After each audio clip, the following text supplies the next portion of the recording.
Okay, so in this video we're going to look at how we can find and secure a consistent brand, i.e. the URLs or the usernames across the different social media platforms.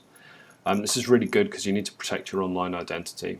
And the other reason for getting a consistent username is that when someone wants to mention you, for example, in a tweet or on Facebook, and they use the @ sign and your username, that it's the same, or it's easy to find across each of the platforms.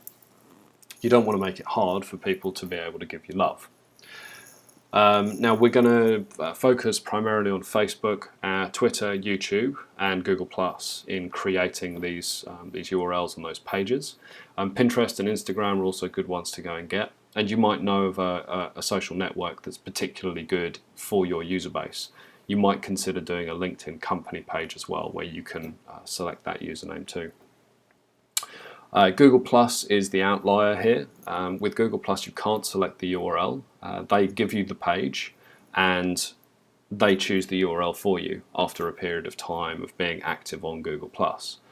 So we have to stick with the ugly URL they give us for the moment, and one day you'll get an email which will say, hey, we've chosen a username for you. Go and use that.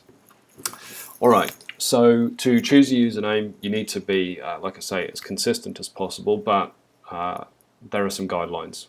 So you need a string of letters and numbers that's no more than 15 long and is longer than 3, so between 3 and 15 characters. It can't have any punctuation in it. That's not strictly true. On Twitter you could have like an underscore, and on some platforms you can put a dot or a period, but they don't work the same way on each of the different networks. So stick, if you can, just to A to Z and 0 to 9. The way I do this is look at a site called knowem.com, and here it is. So you can see that they've built a platform that allows you to spread and search across all of these different platforms to work out if your username exists. So we're going to have a look for a couple of usernames, and we're going to look at the ones that we were looking for the Entrepreneurs Digital Bootcamp. So here we go. Let's start with Entrepreneur Digital Bootcamp, and that's going to come back and say, oh no, too long, although it's available on a few places. Alright, well let's see if we can make that a bit smaller. Let's try Digital Bootcamp.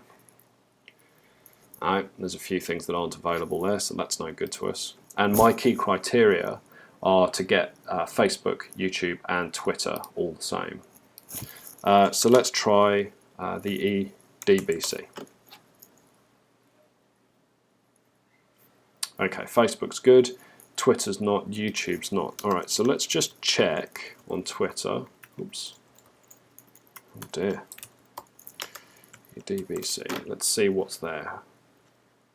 Alright, that's a suspended account, so we're not actually going to be able to do anything with that, which is a great shame. So what are we going to look for?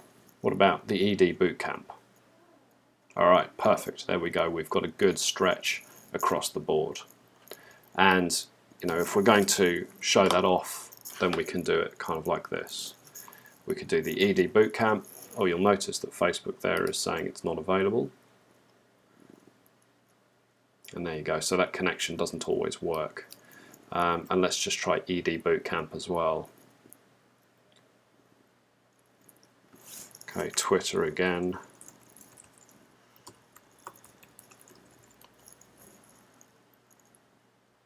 Ed Bootcamp, who's that? Edinburgh Bootcamps. Alright, so we're going to avoid that one. So we'll want to go for the ED Bootcamp. That's going to be our pick. So go do some searching. Just refresh the page and do the search twice, because sometimes you'll see that they don't come back with a positive result. And in our case, we're going to keep the ED Bootcamp. We're now going to go register them. So I'll see you in the next video.